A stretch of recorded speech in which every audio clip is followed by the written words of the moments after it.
Let's see. Put that up there on the screen so people can see what we're doing. Let the Discord know we're here. Letting Facebook know we're here. I can't wait to talk about this game. I want to know if it's as hard as the legend says. You'll find out shortly. Well, we'll find out. Let's go ahead and get this thing rolling. Here we go. In 3, 2, 1.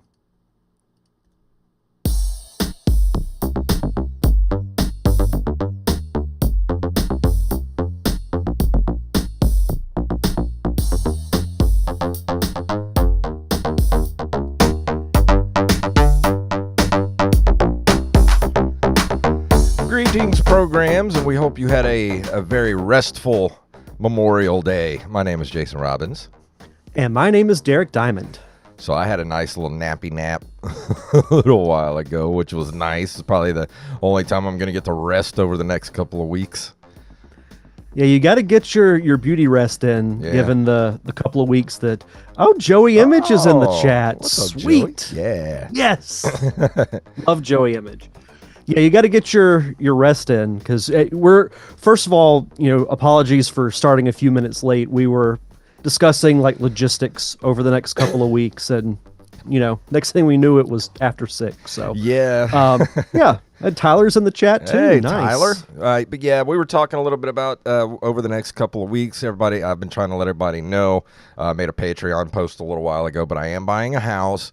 Supposed to be closing on it this Thursday, so I'm closing on the house Thursday. I have to help my mom and dad move. They're moving to Birmingham this weekend to be closer to my brother because my parents are in poor health and my brother has an extra house close to him. So we're getting them moved this weekend. And then the next weekend, I'll be moving into my place. So we're not sure if we're going to have a show next week. If we do, it's going to be Nick W. had suggested, what was it? Top 5 most frustrating video game levels. Yeah, I love the sound of that. So that's a relatively easy show to do. If we can get to it, we'll do that next week. And then the next week, I might not be here because I still got to get internet and everything hooked up at the new house. So we're playing the next couple of weeks by ear. But when we're not here, Derek, what are you releasing? So we're diving into the archives of my old show, The Derek Diamond Experience. And this episode has been requested for quite a while. The original Defending Bad Movies panel that the two of us, plus Wally Phelps and Julio Diaz, hosted at Pensacon a few years ago. So that will air in place of an episode if Jason's not able to make it. Yeah. And I will... So we're going to have something for you to listen to. Yeah, there will be an episode of something. It may just not be Nerd Cave Retro. And then if we need to post another one the following week, I'll figure something out. Yeah. And also my birthday is this Wednesday, and Joey's birthday is June 2nd. So we're like a couple of days apart on our birthdays. Yeah. Yeah, no, so happy early birthday Thank to you and to Joey Image as well. I'm getting a house for my birthday. It's awesome. And that's a heck of a present. But yeah, I just want to let you guys know what was going on over the next couple of weeks so you're not surprised if you get like a weird, episode from years ago of us doing the Pensacon stuff. So we'll just be, we'll have stuff for you to listen to. It's just these next few weeks are going to be weird. I like this from Joey, Nerd Cave Modern with Joey Image. Yeah, and it's all Days Gone. I was about to say, week 1, we'll talk about Days Gone, and week 2, we'll talk about more Days Gone. And speaking of newer games, I tried the new Teenage Mutant Ninja Turtles game on Game Pass. I think, what is it? It's Mutants Unleashed, I think it's called. I think that's right. 45 minutes into it, and I was really enjoying it last night when I was playing it. Yeah, no, it's I've heard good things. I haven't had a chance to check it out yet. The only thing I've really been playing, I've dabbled into a little bit more Harvest Moon. That game keeps pulling me back in. And then, of course, the Lion King, which I will be reviewing a little bit later on in the show. Awesome. Yeah, I don't know what else. I've been playing a lot of Balatro. I'm just really addicted to that game. I love card games, and just that game is If you're addicted to card games and like deck builder type stuff, do not play that game because you will get sucked in and you will not find your way out ever. I feel like card games, not just with video games, but just playing cards in general, is like a lost form of entertainment. Yeah, I used to play cards a lot. I used to play a lot of Old Maid when I was a kid. Remember Old Maid? Yeah, oh yeah. No, and when I was in high school, specifically my junior and senior year, that was like the thing to do if we had any free time, is somebody would have a deck of cards and we'd play anything from, blackjack to poker to Revolution. What were some of the other games that we played? There were a lot. Yeah, we used to play a lot of poker back when I was, in high school and stuff. But the one thing that we used to play, but we had to stop, was Uno because Uno would start fist fights. Funny Uno story, actually. So my wife and I went to the downtown Pensacola market, and there was this older gentleman that had on one of those. It was like a Hawaiian shirt, but you know how they'll take like maybe different like anime characters or movie or TV characters. This Yeah. guy had an Uno Hawaiian shirt. That's awesome. And his shirt was it was a button-up shirt, but it was just covered in Uno cards. It That's was great. cool. I love that. Yeah, Uno's I fun, know. but man, it can get tense when you're throwing down some draw fours on people. Oh yeah. Oh, Joey mentions War. Yeah, I remember War. Yeah, you remember War? Did you ever see National Lampoon's Vegas Vacation when he goes to like the dirt art the dirt casino where they're playing Yeah. like which hand is it, and then they're playing War. Yes, Joey, it is just like your Lego hoodie. Yeah. Let's see. Was there anything else we wanted to bring up before we went into the news for this week? I don't think so. But we got a few news bits to get to. You ready to jump into it? Sure. Let's do it.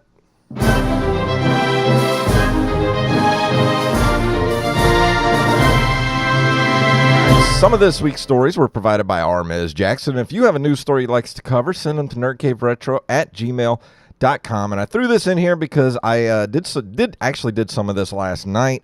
Microsoft announces Retro Classics with Game Pass, kicks them off with over 50 Activision games from the 80s and 90s. Microsoft announced Retro Classics with Game Pass, a collaboration with Antstream Arcade to bring a collection of over 50 classic Activision games from the 80s and 90s to Game Pass members. And let me look up some of the launch lineup here. They have Activision Prototype number 1, Atlantis 2, Barnstorming, Beam Rider, Boxing, Checkers, Chopper Command, Commando, Cosmic Arc, Decathlon, Demon Attack, let's see, Grand Prix, Hero, Kaboom, Mech Warrior, Pitfall, and Pitfall 2, Lost Caverns, Police Quest, River Raid 1 and 2, Sky Jinx, Space Quest 2, Space Quest 6, Star Voyager, The Adventures of Willie Beamish, and many, many more. So if you're interested, I actually played a few of these games last night. It's pretty fun to go back and try some of these old games, but man, let me tell you, Pitfall, I was so excited to play Pitfall because I was like, man, I haven't played this in forever. It was one of my favorite Atari games. I think I got like 4 minutes in before I was just like, oh my God, how did I play this for hours on end? Isn't that just such a demoralizing feeling when you find this game that you haven't played in like 20 or 30 years and you're like, wow, I actually really suck at this now. How did I used to be good at it? It was bad. Like I could not play anymore. Just based off the titles alone, The Adventures of Willie Beamish sounds really fun. Sky Jinx, and there was one other one that wasn't mentioned, but Pressure Cooker. Yeah. I wonder what kind of game that is. I don't know. I think I played about 6 of these games last night. I played some Commando. I played some oh gosh, what did I play? River Raid. I played some Pitfall. What else did I play? I don't remember what else I played. I did a couple of the challenges they had on there, but I don't remember what the games were. But it was pretty fun just to do the challenges. They're not that hard, to do the challenges that they have set up on there. But man, going back and playing something like Pitfall is just like, I am terrible at these old games. So Pressure Cooker was a game for the Atari 2600. The player is a short order cook at a hamburger stand who must assemble and package hamburgers to order without letting ingredients or hamburgers fall to the floor. Isn't That sounds Burger Time? I was about to say, Yeah, I'll have to go try a few more, but man, some of these games are just hard to go back to. Yeah, that's where when you have to not look at it through like nostalgia glasses, and you're just Yeah. like, yeah, it really wasn't that great. Because I was really thinking, I was like, man, I could review Pitfall. No, not gonna happen. Not reviewing Pitfall at all. So, all you Pitfall fans, don't hold your breath for a for a Pitfall review Yeah, here no. on the show. From MyNintendoNews.com, Nintendo could be remaking Nintendo DS game Hotel Dusk. Nintendo has a huge library of classics that could do with the remake or remaster treatment, and it seems as though the next could be the Nintendo DS classic Hotel Dusk Room 215. Nintendo recently registered a new trademark for Hotel Dusk Room 215, which is the first time its Western name has been officially trademarked in the land of the rising sun. Nintendo previously created remakes of Studio Sing's another code games for the Nintendo Switch console, so Hotel Dusk Room 215 could be next. I never played Hotel Dusk. I didn't either. vaguely remember hearing about it, but I guess it was popular enough to warrant a remake or remaster. Yeah, I don't know. I've never heard of this game before this article. I figured you would know more about it than I did. Now, like I said, I recognize the name, but I never played it. And Joey It's just not- had and a I- really good idea in the chat room. Man Cave Retro, where we talk about 80s guy movies. I'm Yes. for it. Like Predator, Terminator. I'm for it. It would have to be rated a bit higher than PG-13, though. Yeah, Chuck says he had Hotel Dusk on the DS. Said it's a mystery game. Okay. I don't know. Yeah, I'll have to look more into it. Yeah, It maybe- sounds interesting. Might be something you can review. Oh, it's a visual novel. Oh, That's okay. cool. Okay. Yeah, I'll take a look at that. Because I still have my DS. Yeah, So maybe the Trading Post has one. maybe. I have to look up and see how much a copy is. I'm kind of scared too, honestly. Well, we got a little money in the Patreon. So Yeah, fair. from NintendoLife.com, one of our favorite sites. This is Nintendo Expand Switch Online's Game Boy library with 4 more titles. Let's see. 4 more titles include the Konami side-scrolling shooter Gradius, the Interstellar Assault, Survival Kids, the Sword of Hope, and the Kirby puzzle title Kirby Star Stacker. You can see each of these games. Let's see, hold on. Japan received the same 4 titles this week. This follows an update to the Switch Online Plus expansion pack service last week, which added Rare's Nintendo 64 Fighter, Killer Instinct Gold. We talked about that last week. Did you ever play any of these titles? I mean, I've played Gradius before, but I don't know if I ever played this particular game. I did not. I remember Kirby Star Stacker. Not so much any of the other ones. Yeah, I've never heard of the other ones. I've heard of Star Stacker and this Gradius game, but that's it. A Sort of Hope seems interesting. I wonder if it's influenced by Zelda or any of the other like RPGs of that era. Yeah, I'm looking at the cover art, and I'm like, yeah, that might be a Zelda clone. Yeah. It's got a cool looking dragon in the background though. Yeah, I like it. So I'll give it that. Next up from xda-developers.com, the Sega Master System is still being made and sold in Brazil 36 years later. Crazy. It's not a clone or a bootleg, but it's also not the original hardware either. In Brazil, the Sega Master System lives on as a licensed ROM on chip or ROC console. It's basically like a self contained emulator, still manufactured and stocked on retail shelves, preloaded with 132 classic games. 40 years after its original release and 36 years since it made its way to Brazil, the 8-bit system that vanished from shelves elsewhere is alive and well. You hear that, Nintendo? Yeah.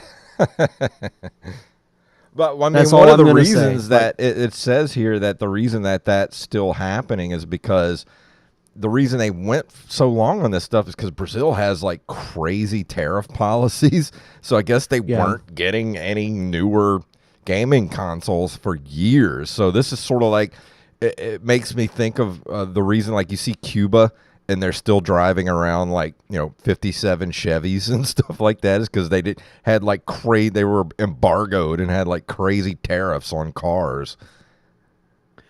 But if you look at it from a different perspective, it shows just how like well those vehicles were made Yeah, exactly. because they're still running. But that's cool though. I mean, you see this thing and it's Yeah, it's absolutely. never left the shelves in over 36 years. That would be like walking into Walmart and still seeing the original NES like action set. Oh, could you imagine an NES with like every game on it? Oh, that'd be awesome. That'd be so cool. Nintendo would hear this and be like, "Nah." Nah, we don't need money. And this last thing is it's not a story, but it was from Armez Jackson, and it's about and he says a neat site that you can play virtual handheld games, and it is so.itch.io. It's ITIZSO.itch. Yes, ITCH, like you itch your butt cheek, .io. And you go to that, and you can download these little emulators that look like, and I could only play a couple of these because not all of them can be played on Mac. You have to have Windows. But you can download these virtual players. Like I'm looking at like Pac-Man and Frogger and Space Invaders, and it looks like you're sitting at a tabletop, like a cocktail machine, playing these things, and it looks awesome. And the ones that I got to play were there's a tab called Retro Fab, and it is the old the vintage electronic games that you could get back in the day, the little tiny like Frogger and Pac-Man that were little tabletop games. It's those emulated, and it's really cool. That's awesome. And they have Game & Watches too, like the Donkey Kong Game & Watches and things like that. This is a really, really cool site to visit if you've never, especially for things like that, if you never got to play those like old, LED type games. This is a great site to visit.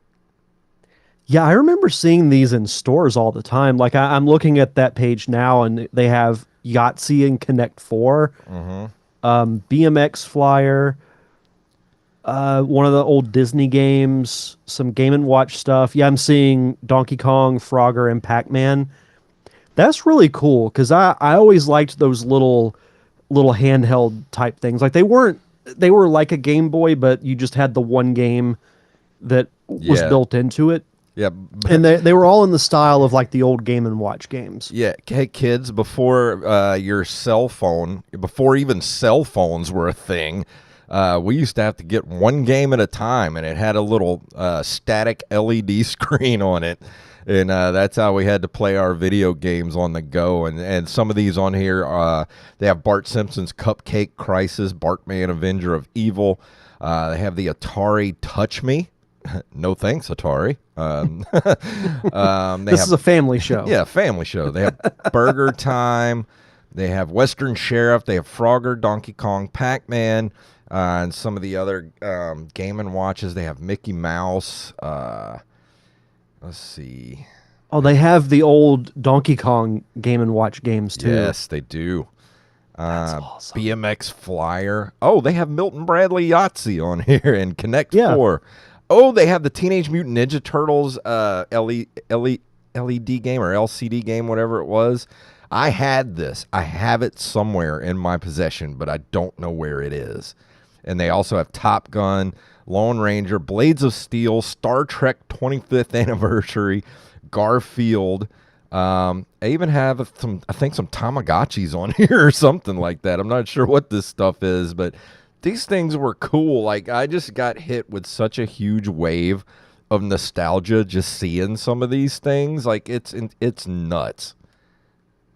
Yeah, I'm gonna have to dive more into this website. I've already bookmarked it, so Yeah. I will. I'll be checking this out later this week. It's a great little site, and I will go to the front page here. I am going to copy this, go to Discord, go to General, our General chat there, and I'm going to put this link right in there for you guys so you can go check that site out yourself. And there it is right there in the Discord.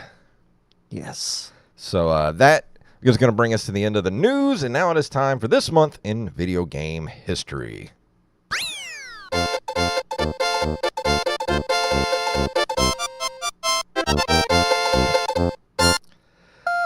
On May 28th of 1977, Nerd Cave Retro co-host Jason Robbins was born. I never heard of him. Woohoo! I had to throw that in there as a little early birthday thing. And this is what my mom said as soon as I was born. Monkey! Jesus. Oh, that's terrible.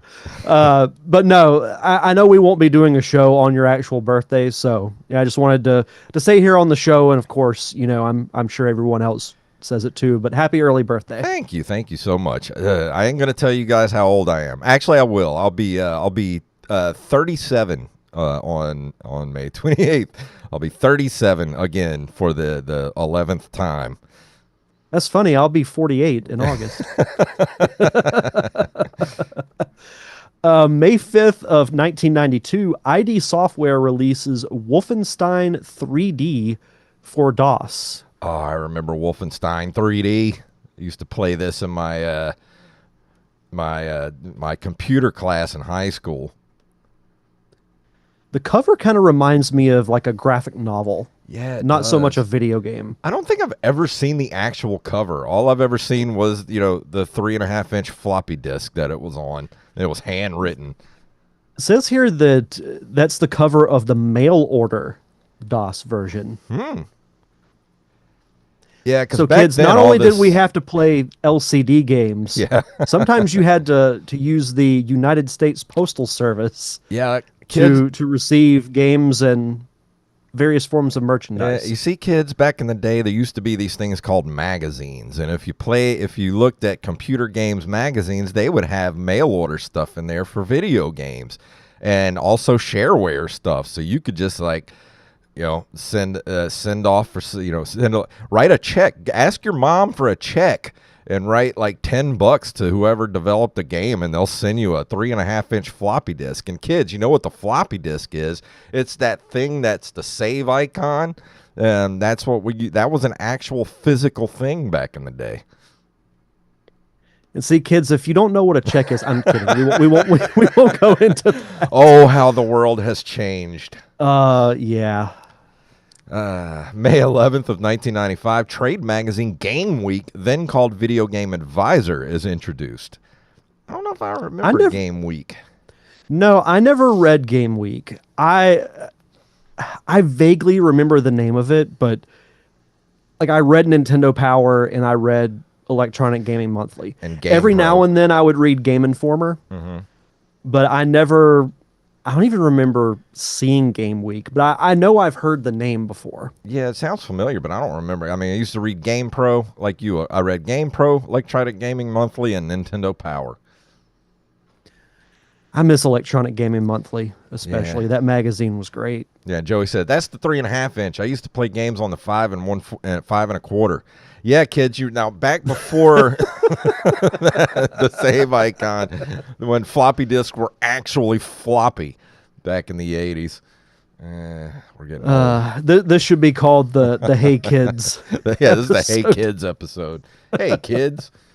May 14th, 2003, Shiny Entertainment and Infogrames release Enter the Matrix for the GameCube, PS2, Windows, and Xbox. I'll be reviewing this soon. Okay. I was about to say we actually have not reviewed this, but this was a really cool game back in the day. And Yes. I won't go too far into it, but when they were shooting the Matrix sequels, Reloaded and Revolution, they actually filmed scenes for cutscenes for this video game. And that was just unheard of at the time. Yeah, I have a perfect, pristine copy of this I bought at like Goodwill a while back. And I'm excited to play it because I played it back then. I don't remember much from it, but I will be playing it again soon and reviewing it. I can't wait. That's going to be fun. Gonna bring us to the end. Oh, what were you saying?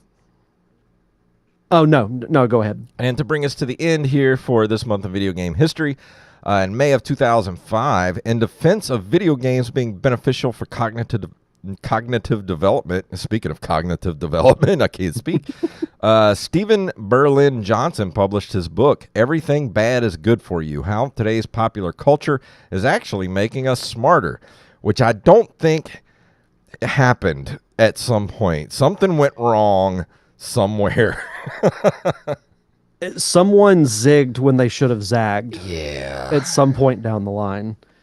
Or someone, in the multiverse moved a chair that they weren't supposed to. Yeah. And then things went a little haywire. I think we should try to get a hold of old Stephen Berlin Johnson and ask him if he should do a part 2 to that book.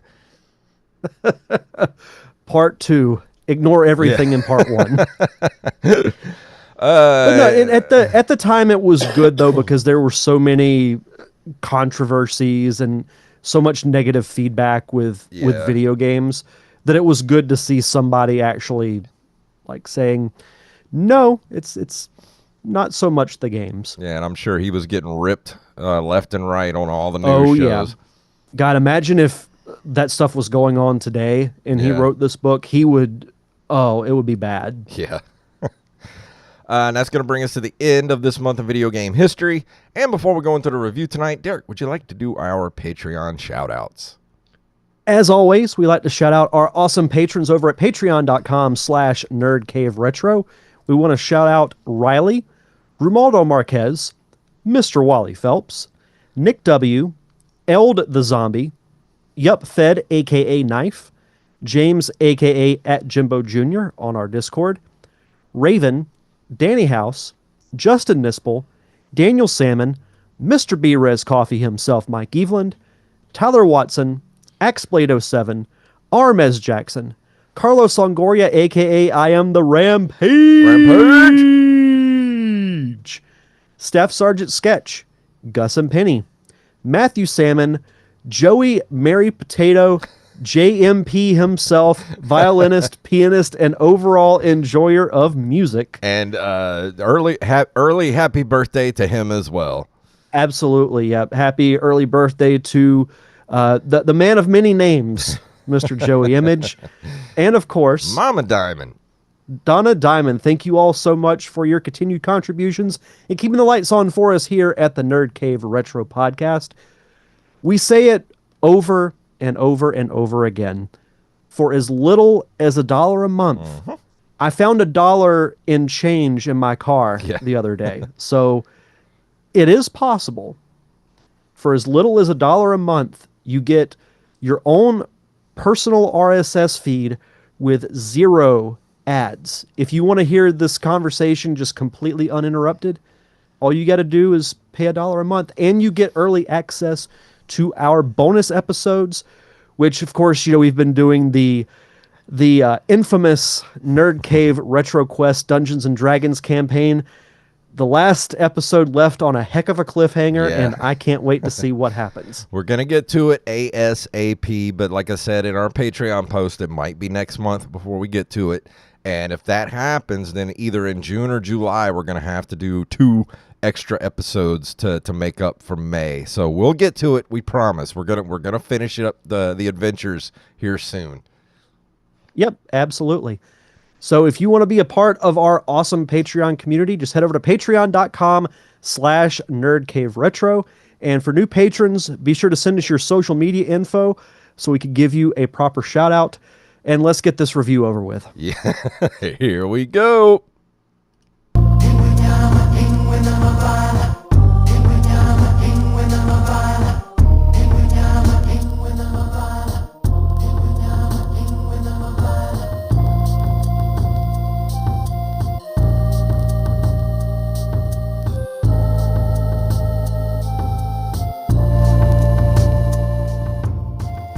You know, even a 16-bit version of that song still gets the blood flowing. Yeah, I love that movie. I remember watching it in the theater and just bawling whenever, Mufasa. Well, spoiler alert, everybody. Mufasa dies in the movie. Yeah, so if you couldn't tell from the music or from the graphic or heck, even the title of the episode, I'm going to be reviewing The Lion King, which, of course, is based off of the 1994 animated film. This game was released in November 4th of that same year. So we're just coming off 30 years of The Lion King's original theatrical release. Wow. And I'm sure you remember, but I know I especially do because that was like right in my childhood. Yeah. So you had in the early 90s, you had what I called the Holy Trinity of Disney animated movies. You had The Lion King, Beauty and the Beast, and Aladdin. Yeah. There's just something about that movie that has just been so timeless. I don't know exactly what it is. I think just because they essentially took the story of Hamlet and made it into a wonderful kids movie that is still beloved to this day. Well, there was just something about that era of Disney that was just, man, they were just firing on all cylinders for like, what, 8-9 years there, from Little Mermaid to, I don't know what came out kind of after this. What were some of the later 90s movie, like the Goofy movie and stuff like that? Goofy movie was mid 90s because it turned 30 this year. Yeah. So Little Mermaid was 89 and these were like early 90s. I'm trying to remember late 90s. It'll come to me. But definitely as I'm talking. The period from like 89 to 95, that window was just like, that was the huge comeback for Disney, was those movies in there. Oh, Joey says Clerks animated. Yeah. But yeah, so I knew of this game when it came out because most popular shows or animated movies got some kind of adaptation. Tyler says he's beaten this, so Tyler, just go on. Well, yeah. Well, we'll get to that. Yeah. But I never played this game growing up, and I think it's just because there were so many great games for the Super Nintendo that it was like impossible to get to all of them. So I remember reading about it, but I never got around to playing it, never rented it or anything. So as the years progress, you hear about the legendary status of certain games that are just like unbearably and impossibly hard. Yeah. And this was one of them. So I was thinking, I played Superman 64. I played The Simpsons Wrestling, so how much worse can it really get? Oof. And I like The Lion King, so I'm like, I can't totally hate it. There's no possible way, right? Mm-hmm. Well, let me start with the good, because this is not an entirely bad game. I love the graphics of this game. When it comes to Super Nintendo quality graphics, this is at or near the top of the list. All the sprites and I call them the sets, but basically the levels are pretty detailed for a Super Nintendo game. That and the character animations are awesome in this game. Oh, absolutely. Yeah, everything from the little beetles and bugs that you see, Yeah. just everything. You could tell a lot of care went into the look of this game. And you heard the music in the intro. It captures one of the best things about the movie, and that being the music and specifically the sing along tracks. So when you start the game, you play as Simba, of course. You start as young Simba, and you don't really have any physical attacks besides being able to jump on your enemies. You can roar, but of course, Cub Simba can't really roar loud. But you can stun smaller enemies. Yeah. That's about it as far as the combat system goes. But I didn't mind that because this is a platformer. And that's, if you're playing a Mario game, that's how you beat your enemies, is you jump on them. Mm-hmm.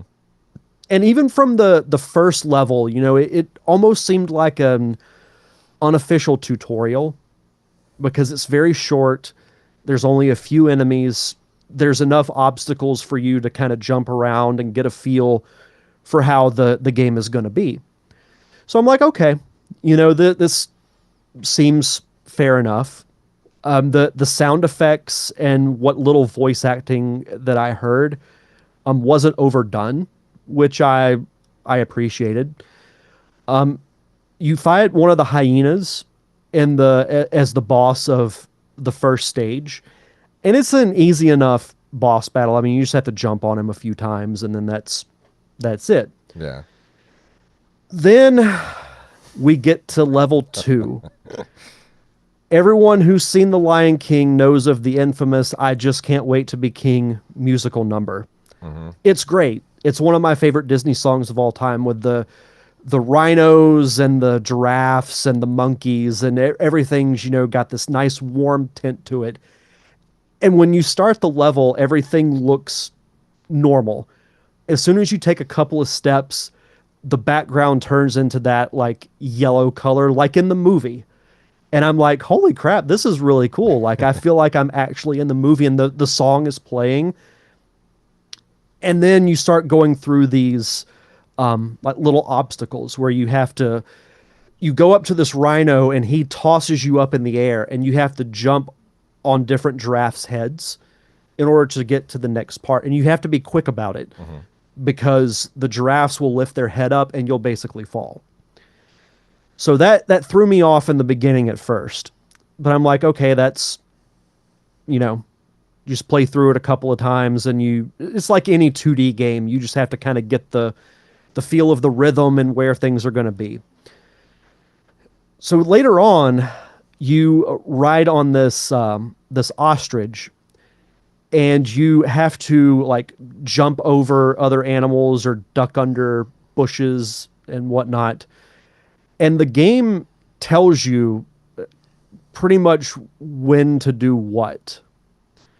The problem with that is, if you're not perfect with your timing, you die. Mm-hmm.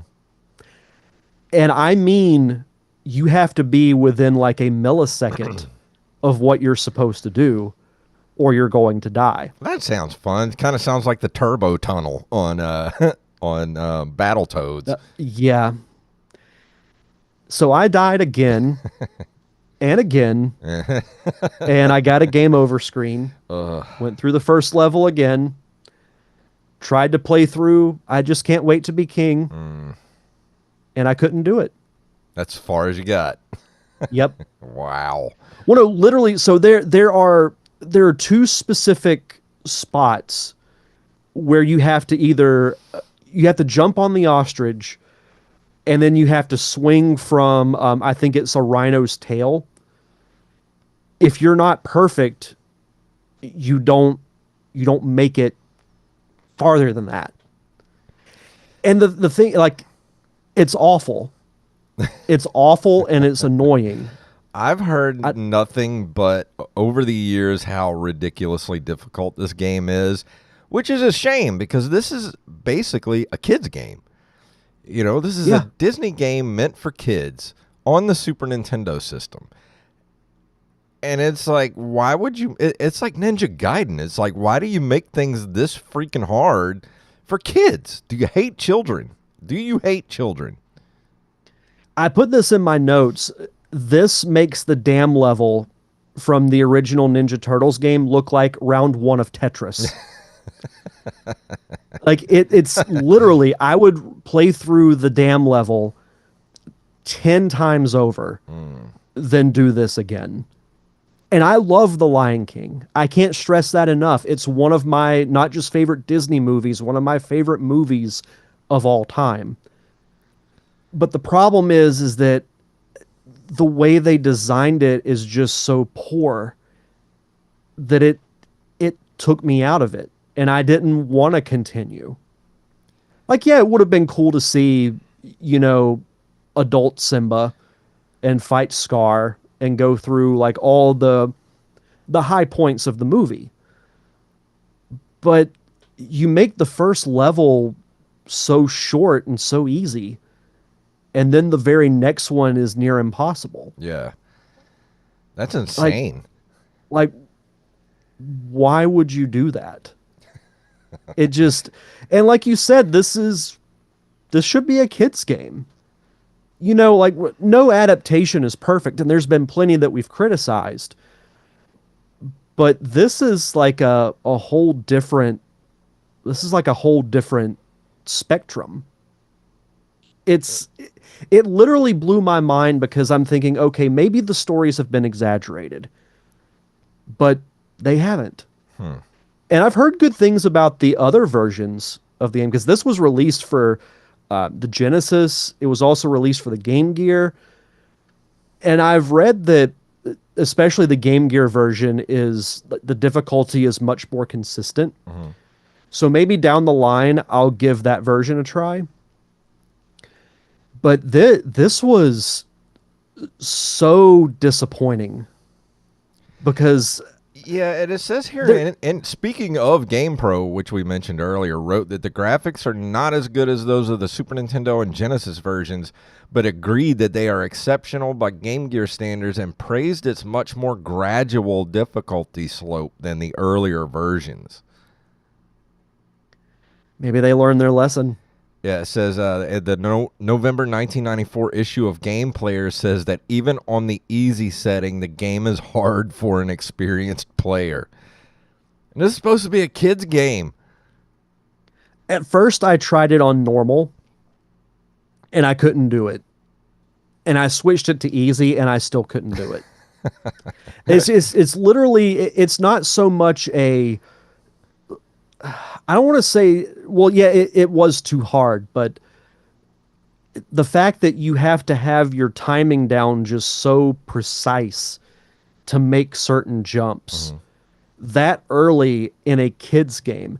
If this happened like towards the end, I wouldn't have as big of an issue with it. But because it's so early in the game, you just get so frustrated that you don't want to experience anything else. So that's the thing. It seems like there's no incentive to try and keep going. It's just like this difficulty spike that's just too much of a hurdle to get over. And I just wonder how people felt about it, like as kids. Like when you play it, like you said, the first level's pretty easy, then it's just a sharp, uptick in difficulty, and it's like, wow, was this a disappointing like Christmas game, or was this a game you rented and was just like, nope, I'm good?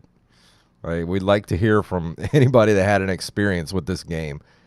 Well, Tyler says he got it as a kid and had to use the cheat code for level skip to get past a few levels, then went through it without it as an adult. Props to you, sir, because that's a Barry on the title screen, if I remember right. I'll have to give that a try. And this is part of the kind of the Disney, games of that time, like Aladdin, because this is part of the Disney Classic Games collection. You did review Aladdin a while back, didn't you?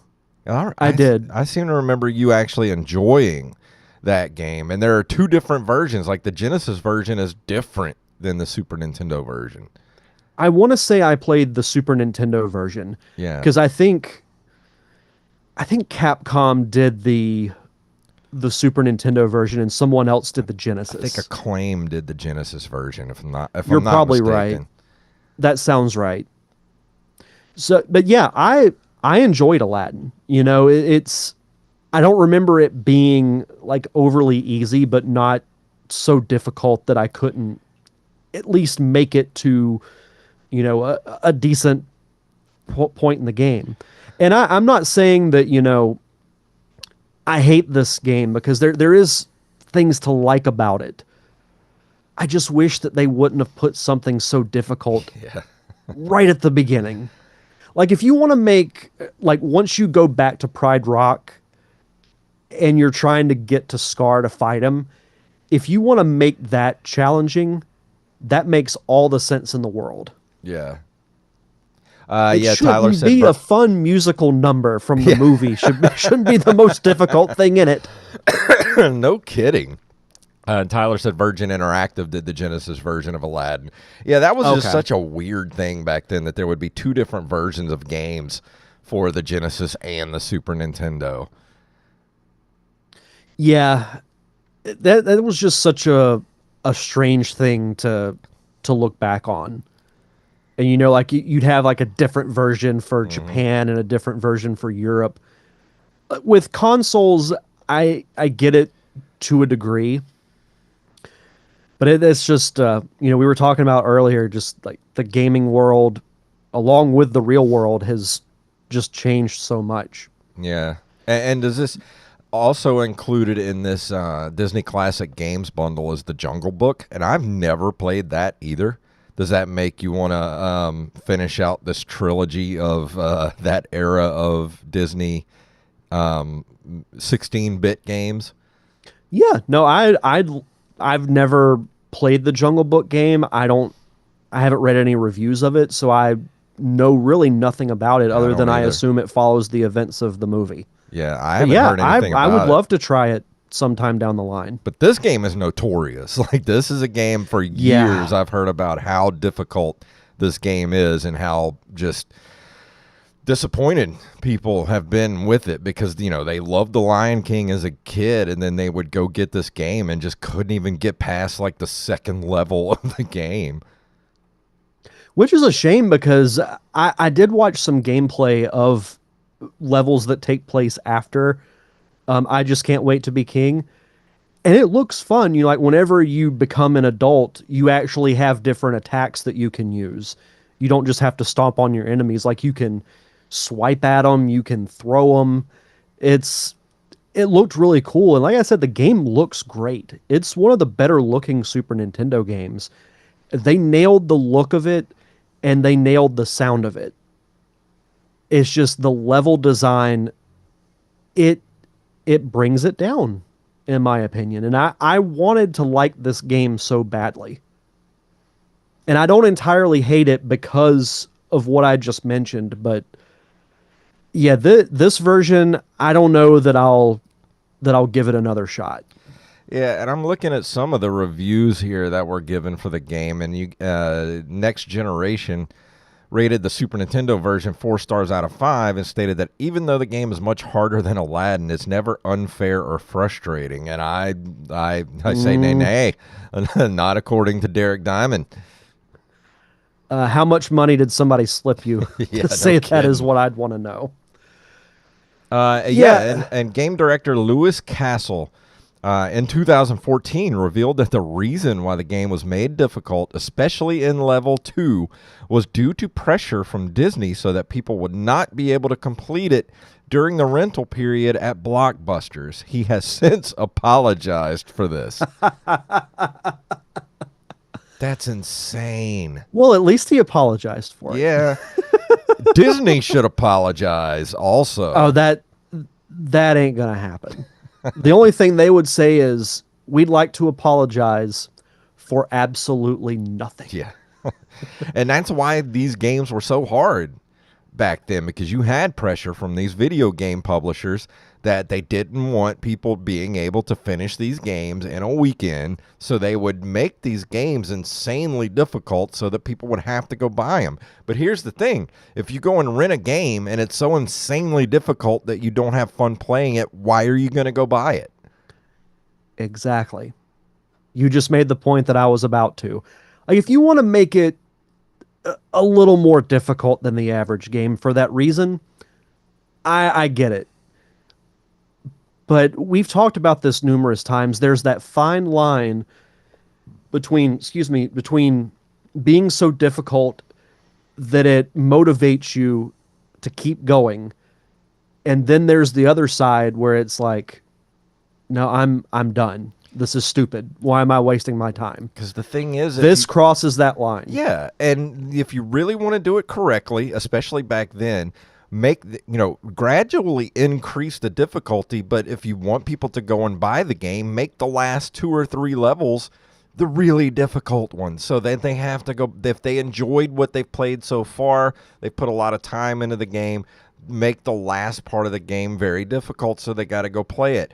That's how most games should be. You play a game to get better at it, and by the time you get to the end of the game, you should be good enough to be able to finish it, or it gets very difficult, and it takes some time to actually get through it. And if you're investing the time into a good game that you like, that's motivation to go buy it. Not crank up the difficulty on level 2 to where people can't even get past level 2. That's insanity. It's like I said earlier, if you want to make the trek to Scar difficult, I get it. Like, you have to go up Pride Rock, there's fire. Yeah. You got to fight a ton of hyenas. That would make sense. Yeah. And I would get it. And Tyler actually says in the chat, Scar is very difficult as a final boss. There's a trick to actually beat him, and the game does not tell you what you have to do. You have to figure it out, and if you know the movie, it should be obvious. Yeah, I'd say a little toss off Pride Rock. Yeah. Like you're in the Royal Rumble. Yeah. But yeah, that's just, man, what a weird time for gaming back then. During the whole rental boom of, the late 80s, the 90s, because, people, you always wanted to go rent a game before you bought it to see if you wanted to actually purchase it. But like you said, if a game's too difficult, who's going to want to go buy it? And there were a lot of games like that were just difficulty was too much at the beginning and made me not want to purchase a game. Yeah, no, you said it perfectly. But as far as a number score, yeah, like I'm not going to go as low as a 1 because I always give at least a 1 because a company took the time and effort to actually make a game. I'm not going to rate it much higher though. Oof. Even though I like the look of it. Actually, I love the look of it. I love the feel of it. I love that it feels like you were right in the movie. But because the difficulty is just so inconsistent, I'm going to give it a 3. Yeah, you might get some hate mail for that, because I know there's a lot of people that will love this game, but Yeah, and I'm not saying that, if you love this game, I'm not going to fault you for it. I'm just talking about my personal experience with it. Yeah, because if you can't even get past level 2, can't give it much more than that. Don't send your hate mail to nerdcaveretro@gmail. Send it to derekddiamond@gmail.com. Send it to disney@gmail.com. Say, why did you force this game to be so difficult? Yeah. But yeah, I mean, I figured you were gonna, give it a little bit of a lashing, because I had a feeling that was coming. Yeah, and I didn't want to. Like, I really wanted to like this game, but the stories were all true. Yeah. Oh, well. Yeah, and Chuck says he said it looks like there's 21 Disney games in the Genesis era, so you got a lot more to play. Whew. That's a lot. But at least do Jungle Book so you can finish out this little trilogy of the Super Nintendo era. I'm very curious about the Jungle Book, so I'll definitely review that later on this year. Awesome. Well, that's going to bring us to the end of this particular episode. And like I said, next couple of weeks we're gonna Play it by ear, everybody, but you will have something to listen to if we don't have an actual episode. But if we are here next week, but the next episode we're going to do is, Derek, would you like to say it one more time?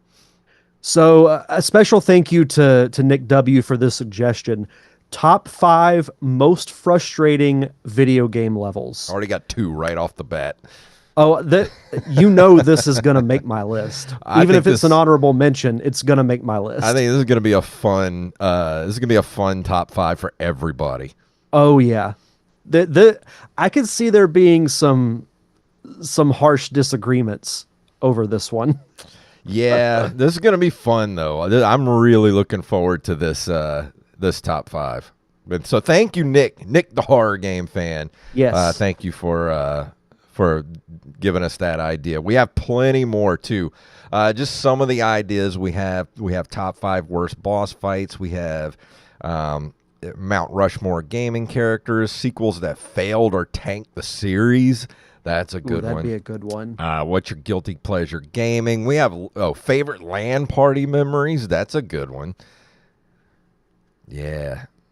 Oh, yeah. We should just do a month of top 5s sometime soon. I'm okay with that. I love the top 5 list. We should do that. Maybe we should make like August should be top 5 month. That'll be that can be your birthday present to me. Yeah, let's do that. August is going to be a top 5 month. We're just going to do all the top 5 lists we have piled up. We're going to do in August.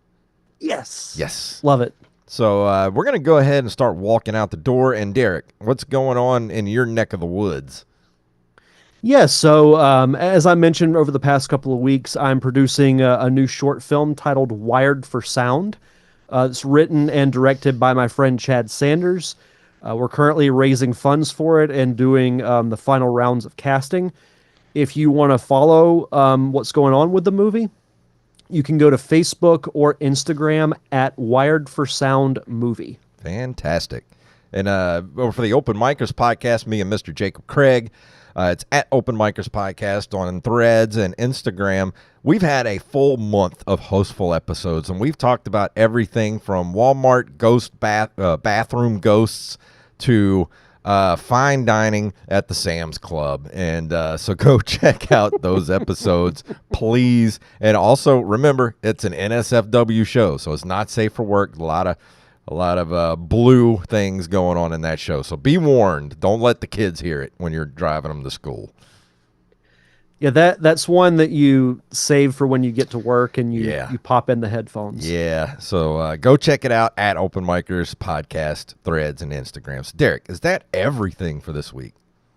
I reckon. Let's go and walk out the door. And if you want to email us, you can email us at nerdcaveretro@gmail.com. And also leave us a voice message. Go to voicecast.app/NCR. And if you don't have to sign up for anything, you just go there, leave us the message, and that's it. That's all you got to do. And we'll play it on the show. And if you really want to do all that stuff, just go to our one-stop shop is nerdcaveretro.com. That's our link tree. That takes you everywhere you need to go. The voice cast, all our socials, or Patreon, our merch shop where you can get t-shirts, hats, magnets, bags, mugs, and all kind of different stuff over there you can get. And if you can't do that, I understand. Times are tough. Go leave us a review and or a 5-star rating on all podcasting platforms. Derek, please tell them what it's all about. Hakuna Matata. Hakuna Matata. Master Blaster runs Bartertown. You blew it! And that's an episode, everybody. Yeah. Yeah, I said it's not safe for work, and Derek says, that's the one you save for work. To be fair, I did mention headphones. Yeah. But that was a fun episode, everybody. Hopefully we'll be here next week, but if not, we'll have something for everybody to listen to. So let me go ahead and throw up our outro thing here. Thank you for hanging out with us, everybody, and we will see all of you next week, hopefully.